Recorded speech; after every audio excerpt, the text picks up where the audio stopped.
नमस्कार दोस्तों, के न्यूज में आपका स्वागत है। मैं हूं प्रबुद्ध चौहान और आप देख रहे हैं खास पेशकश मंदिर तैयार, मस्जिद का इंतजार। अयोध्या के विवादित स्थल पर सुप्रीम कोर्ट का फैसला 2019 में भले ही हिंदुओं के पक्ष में आ गया था, लेकिन अयोध्या का विवाद 5 सदियों से ज्यादा समय से चला आ रहा है। विवाद तब से है जब से माना जाता है कि बाबर ने मंदिर तोड़वाकर मस्जिद का निर्माण कराया था। अयोध्या में विवाद की नींव करीब 400 साल पहले पड़ी थी, लेकिन पहली बार ये मामला अदालत की दहलीज पर 1885 में पहुंचा था। इसके बाद से एक एक कर हिंदू मुस्लिम पक्षकार आते गए और कानूनी दांवपेच में ये मामला उलझता ही चला गया। 1885 में अयोध्या का मामला पहली बार अदालत पहुंचा था। अयोध्या के राम मंदिर और बाबरी मस्जिद के मालिकाना हक के मामले में 9 नवंबर 2019 को सुबह 10:30 बजे सुप्रीम कोर्ट के चीफ जस्टिस रंजन गोगोई की अध्यक्षता वाली 5 जजों की विशेष बेंच ने फैसला सुनाया था। अयोध्या में 2.77 एकड़ विवादित भूमि के 3 पक्षकारों सुन्नी वक्फ बोर्ड, निर्मोही अखाड़ा और राम मंदिर लला विराजमान की दायर अपीलों पर लगातार 40 दिनों तक सुनवाई करने के बाद फैसले को सुरक्षित रख लिया गया, जिसके बाद आखिरकार फैसला आया। आपको बता दें कि मुगल बादशाह बाबर ने के एक सिपहसालार थे मीर बाकी। उन्होंने 1528 में बाबरी मस्जिद का निर्माण कराया। इसके बाद से ही आरोप लगाए जाने लगे कि मंदिरों को तोड़कर मस्जिद बनाई गई। इसे लेकर हिंदू पक्ष का दावा था कि यह जगह भगवान राम की जन्मभूमि है और यहां पहले एक मंदिर था। मुगल शासन के दौरान बात ऐसे ही हो रही। उस दौरान की घटनाओं का कोई प्रमाण नहीं मिलता है। जानते हैं अयोध्या का इतिहास और किसने बसाई थी धर्मनगरी। इसके साथ ही मंदिर निर्माण के अलावा मस्जिद निर्माण से जुड़ी कुछ खास बातें। मंदिर मस्जिद विवाद के चलते अयोध्या में पहली बार 1853 में सांप्रदायिक दंगे हुए थे। इसके बाद 1859 में अंग्रेजी प्रशासन ने विवादित जगह के आसपास बाड़ लगा दी थी। हिंदू मुस्लिम दोनों के लिए पूजा की जगह निर्धारित कर दी गई, जिसमें मुस्लिमों को मस्जिद के अंदर और हिंदुओं को बाहर चबूतरे पर पूजा करने की अनुमति मिली। इसके बाद से ये मामला यूं ही चलता रहा। 1885 में बाबरी मस्जिद जन्मभूमि विवाद में निर्मोही अखाड़े के महंत रघुवर दास ने 1885 में फैजाबाद की जिला अदालत में पहली बार याचिका दायर की थी। उन्होंने फैजाबाद कोर्ट से बाबरी मस्जिद के पास ही राम मंदिर निर्माण की इजाजत मांगी। हालांकि अदालत ने महंत की अपील ठुकरा दी। इसके बाद से मामला गहराता गया और सिलसिलेवार तारीखों का जिक्र मिलता है। निर्मोही अखाड़े की पहली अपील अयोध्या विवाद की असल शुरुआत 23 दिसंबर 1949 को हुई, जब भगवान राम की मूर्तियां मस्जिद में पाई गई। हिंदुओं का कहना था कि भगवान राम प्रकट हुए हैं, जबकि मुसलमानों का दावा है कि किसी ने रात में चुपचाप मूर्तियां वहां रख दी। यूपी सरकार ने मूर्तियां हटाने का आदेश दिया, लेकिन हिंदुओं की भावनाओं को भड़कने के डर से इस आदेश को पूरा करने में असमर्थता जताई गई। सरकार ने इसे विवादित स्थल मानकर मस्जिद पर ताला लगवा दिया था। अयोध्या मामले में साल 1950 में फैजाबाद सिविल कोर्ट में 2 अर्जी दाखिल की गई। इसमें एक में रामलला की पूजा की इजाजत और दूसरे में विवादित ढांचे में भगवान राम की मूर्ति रखे जाने की इजाजत मांगी गई। इसके बाद 1959 में निर्मोही अखाड़े ने तीसरी अर्जी दाखिल की, जिसमें निर्मोही अखाड़ा चाहता था कि उसे राम जन्मभूमि का प्रबंधन और पूजन का अधिकार मिले। इसके बाद साल 1961 में यूपी सुन्नी वक्फ बोर्ड ने अर्जी दाखिल कर विवादित जगह के पोजीशन और मूर्तियां हटाने की मांग की। इसके बाद से मामला कोर्ट में उलझा रहा।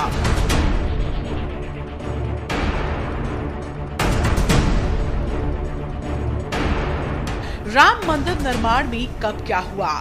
जनवरी 2021 में मंदिर निर्माण के लिए खुदाई शुरू हुई। मार्च 2021 में खुदाई का काम पूरा हुआ।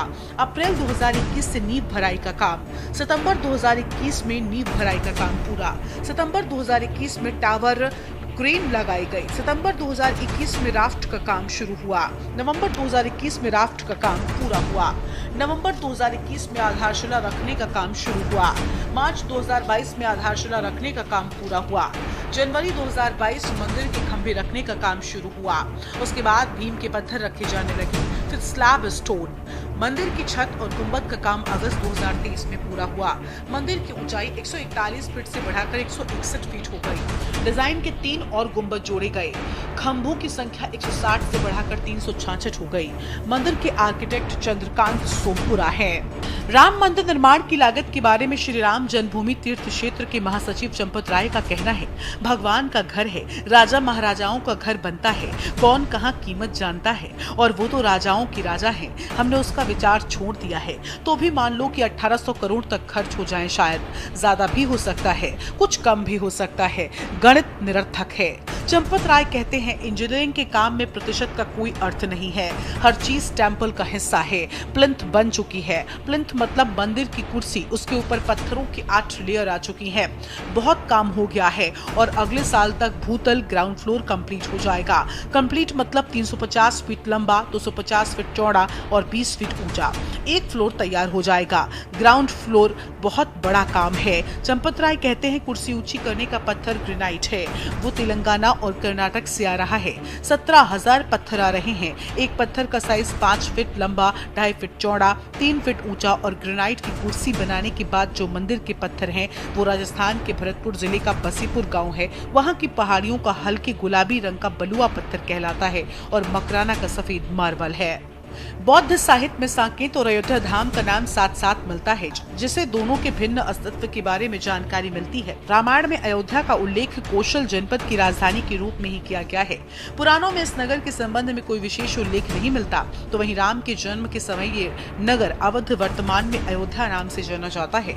अयोध्या में इसी स्थान पर एक मस्जिद बनवाई गई थी, जिसे हिंदू अपने आराध्य देव भगवान राम का जन्म स्थान मानते हैं। कहा जाता है कि मुगल राजा बाबर के सेनापति मीर बाकी ने मस्जिद बनवाई थी, जिसे बाबरी मस्जिद के नाम से जाना जाता था। बाबर 1526 में भारत आया। 1528 तक उसका साम्राज्य अवध वर्तमान अयोध्या तक पहुंच गया। इसके बाद करीब 3 सदियों तक के इतिहास की जानकारी किसी भी ओपन सोर्स पर मौजूद नहीं है। अयोध्या और साकेत दोनों नगरों को कई विद्वानों ने एक ही माना है। कालिदास ने भी रघुवंश में दोनों नगरों को एक ही माना है, जिसका समर्थन जैन के साहित्य में भी मिला है। कलिंगम में भी अयोध्या और साकेत को एक ही नगर में समीकृत किया गया है। वहीं इसके उलट विभिन्न विद्वानों ने साकेत को भिन्न भिन्न स्थानों से समीकृत किया है। बता दें कि बौद्ध ग्रंथों में भी अयोध्या और साकेत को भिन्न भिन्न नगरों के रूप में प्रस्तुत किया गया। वहीं वाल्मीकि रामायण में अयोध्या को कौशल की राजधानी बताया गया, जिसके बाद संस्कृत ग्रंथों में साकेत से मिला दिया गया है। अयोध्या गंगा के किनारे स्थित एक छोटा गांव या नगर बतलाया गया है। वहीं साकेत उससे भिन्न एक महानगर था, इसलिए किसी भी दशा में ये दोनों एक नहीं हो सकते। अयोध्या घाट और मंदिरों की एक धर्मनगरी है। हर साल लाखों श्रद्धालु यहाँ दर्शन करने पहुँचते हैं। बता दें कि रामायण की कथा में सरयू अयोध्या से होकर बहती है, जिसे दशरथ की राजधानी और राम की जन्मभूमि माना गया है। सरयू नदी के किनारे 14 प्रमुख घाट हैं। इनमें गुप्त द्वार घाट, कैकई घाट, कौशल्या घाट, पापमोचन घाट, लक्ष्मण घाट आदि विशेष उल्लेखनीय है। मंदिरों में कनक भवन सबसे सुंदर है। 9 नवंबर 2019 के सुप्रीम कोर्ट के फैसले ने अयोध्या में राम मंदिर के निर्माण का रास्ता साफ किया था। सुप्रीम कोर्ट ने अपने फैसले में मुसलमानों को 5 एकड़ जमीन आवंटित करने को कहा था, जहां पर वो एक मस्जिद बना सके। ये जमीन अयोध्या शहर से 26 किलोमीटर दूर धन्नीपुर नाम के गाँव में ही दी गई। कैसी होगी धन्नीपुर में बनने वाली मस्जिद और क्या हो रही है तैयारियां, आपको दिखाते हैं। हमारे पास अप्रूवल आ जाता है तो हमारी कोशिश होगी, जो कि मुझे मुश्किल लग रहा है आज की तारीख में, 26 जनवरी की जो बात कही गई थी, क्योंकि उस दिन आइन यानी कॉन्स्टिट्यूशन की नींव रखी गई थी इस मुल्क की, तो बेहतर हो हम उस दिन रखें। पर हम ऐलान कर रहे हैं कि कोई बड़ा फंक्शन नहीं होगा, क्योंकि हमारे यहाँ इस्लाम में जो भी शरह जो जुरिस्प्रूडेंस है, उसमें कोई भी मस्जिद के फाउंडेशन के लिए, तामीरी काम के लिए कोई बड़ा फंक्शन नहीं होता। जो परियोजना पेपर पर तैयार की गई उसके मुताबिक 23,507 वर्ग मीटर की जमीन में एक मस्जिद, एक अस्पताल, एक बेसमेंट, एक म्यूजियम और एक सर्विस ब्लॉक बनना है। अस्पताल 200 बेड का होगा। मस्जिद में 2000 नमाजियों की संख्या और म्यूजियम में 1857 स्वतंत्रता संग्राम की थीम पर बनाया जाएगा। वो मौलवी अहमदुल्लाह शाह को समर्पित होगा। फिलहाल जमीन पर पहले से ही एक मजार भी मौजूद है। जमीन को आर्किटेक्चरल ड्राइंग और नक्शा बनाकर अयोध्या डेवलपमेंट अथॉरिटी के पास जमा किया गया, लेकिन कोविड की वजह से शुरुआती दिक्कतें हुई। बाद में प्राधिकरण की तरफ से एनओसी के लिए कहा गया। अब फायर की एनओसी ट्रस्ट को मुहैया करानी है, जिसमें एक चुनौती ये है कि 5 एकड़ जमीन का रास्ता सिर्फ 4 मीटर चौड़ा है, उसे और चौड़ा करने की जरूरत है। हालांकि उस दिशा में काम शुरू हो चुका है। इस निर्माण कार्य के लिए इंडो इस्लामिक कल्चरल फाउंडेशन मस्जिद ट्रस्ट के पास अब तक महज 35 लाख रुपए इकट्ठा हुए हैं। इस्लाम में कहा जाता है कि मस्जिद इलाके के लोग बनाते हैं और फाउंडेशन का कहना है कि कुछ लोग मस्जिद के लिए पैसे देने के लिए सामने आए हैं। अब अभी तक कोई बड़ी क्राउड फंडिंग नहीं की गई है, लेकिन पहले फर्रुखाबाद में पैसे जुटाने की कोशिश की गई थी और 10 लाख रुपए जुटाए गए थे। ट्रस्ट का कहना है कि निर्माण कार्य के लिए सभी अनुमति मिलने के बाद भी पूरे हिंदुस्तान से फंडिंग के लिए एक रोडमैप तैयार हो रहा है। काम शुरू करने की जो डेट है, मैंने बहुत स्पेसिफिकली कहा था हमारे पहले की भी बातचीत में, जिसको जिस तरह से भी कोट किया गया हो, कि नक्शा पास हो जाए। जो अभी अख्तर साहब ने भी कहा, उसका पूरा प्रोसीजर है, सॉइल टेस्टिंग होगी, नक्शा हम सबमिट करेंगे। ट्रस्ट के लोगों का ये मानना है कि 1857 का पहला स्वतंत्रता संग्राम हिंदू मुस्लिम साझा संघर्ष की मिसाल है और अवध का इलाका इस संघर्ष की ही मिसाल का अहम हिस्सा था। ट्रस्ट उस विरासत को म्यूजियम में प्रदर्शित करना चाहता था, इसलिए भी इस म्यूजियम को अंग्रेजों को हराने वाले अवध के मौलवी अहमदुल्लाह शाह को समर्पित करने की योजना है, जिन्होंने लखनऊ के चिन्हट में हुई जंग का नेतृत्व किया था।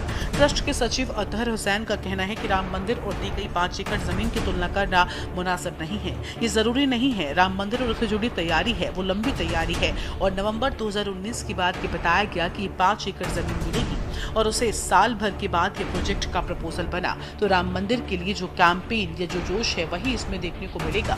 हमारा मकसद है कि वहां पर एक चैरिटी लेवल का अस्पताल लाना और मस्जिद के लिए जमीन दी गई है तो वो तो बननी ही है।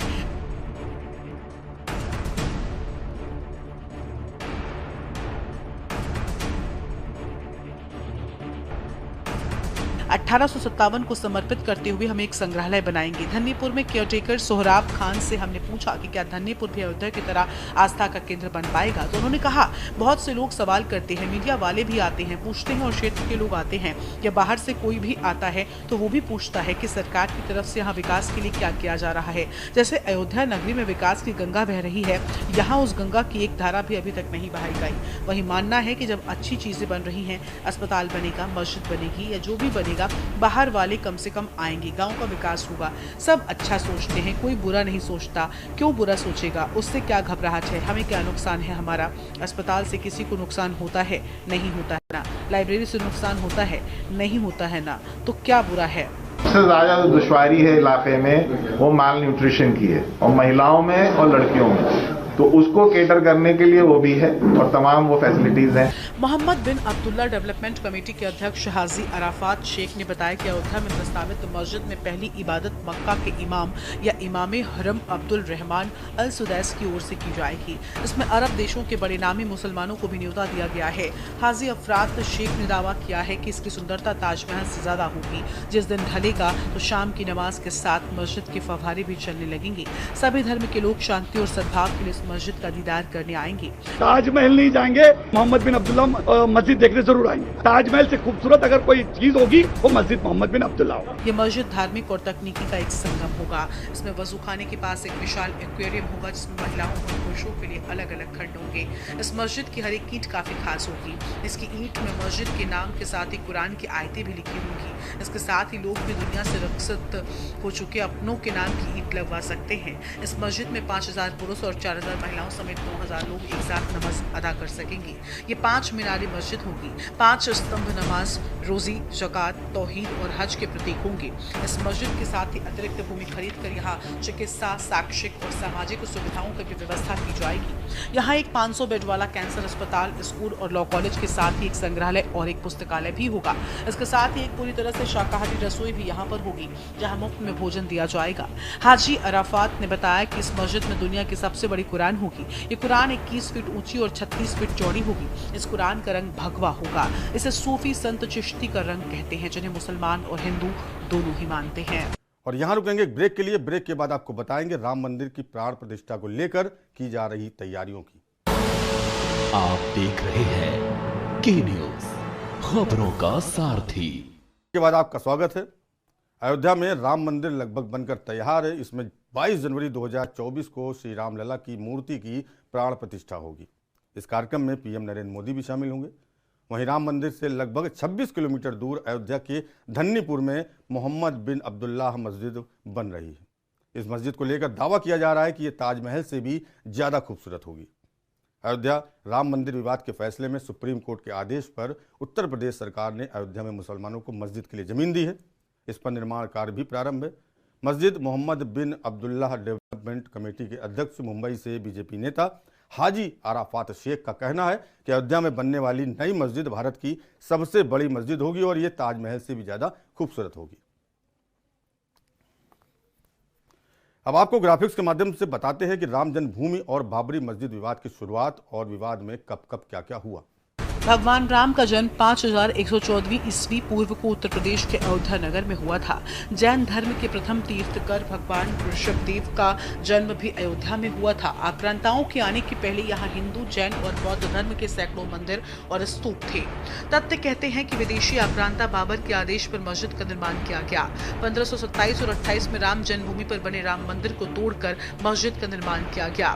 कालांतर में बाबर के नाम पर ही इस मस्जिद का नाम बाबरी मस्जिद रखा गया। जब मंदिर तोड़ा जा रहा था तब मंदिर पर महात्मा श्यामानंद जी महाराज का अधिकार था। बीटी के राजा मेहताब सिंह बद्रीनारायण ने मंदिर की बचाने के लिए बाबर से युद्ध लड़ा। कई दिनों तक युद्ध चला और अंत में हजारों वीर सैनिक शहीद हो गए। इतिहासकार कनिंघम ने लखनऊ गजेटियर के 66वें अंक के प्रश्न 3 पर लिखा है, 1,74,000 हिंदुओं की लाशें गिरने के पश्चात मीरबकी मंदिर ध्वस्त करने में सफल हुआ। अयोध्या से 6 मील की दूर सनेशु गाँव के पंडित देवी दीन पांडे ने रणनीति बनाई थी। आसपास के गांव के सूर्यवंशी क्षत्रियों को एकत्रित किया और फिर से युद्ध हुआ। पंडित देवदीन पांडे सहित हजारों हिंदू शहीद हो गए और बाबर की सेना जीत गई। हसवर के महाराजा रणविजय सिंह ने सिर्फ हजारों सैनिकों के साथ मीरबाकी से युद्ध किया। विशाल और शस्त्रों से सुसज्जित बकी की सेना से रामलला को मुक्त कराने के लिए आक्रमण किया, लेकिन महाराज सहित जन्मभूमि के रक्षार्थ सभी वीरगति को प्राप्त हो गए। स्वर्गीय महाराज रणविजय सिंह की पत्नी रानी जय राजकुमारी हंसवर ने बीड़ा उठाया। अपने पति की वीरगति के बाद खुद जन्मभूमि की रक्षा का बीड़ा उठाया। 3000 नारियों की सेना लेकर उन्हें जन्मभूमि पर हमला बोल दिया। स्वामी महेश्वरानंद जी ने सन्यासियों की सेना बनाई। रानी जयराज कुमारी हंसवर के नेतृत्व में युद्ध का हमला रहा। हुमायूं की सेना से युद्ध में स्वामी और रानी जयराज कुमारी शहीद हो गए। बची हुई सेना भी शहीद हो गई और जन्मभूमि पर पुनः मुगलों का अधिकार हो गया।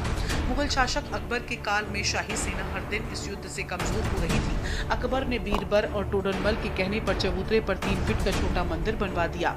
अकबर की इस कूटनीति से कुछ दिनों के लिए जन्मभूमि में रक्त नहीं बहा। यही क्रम शाहजहां के शासनकाल के समय भी चलता रहा। फिर औरंगजेब के काल में भयंकर दमन चलाकर हिंदुओं को मारे जाने लगा। उत्तर भारत से हिंदुओं के संपूर्ण सफाई का संकल्प किया गया।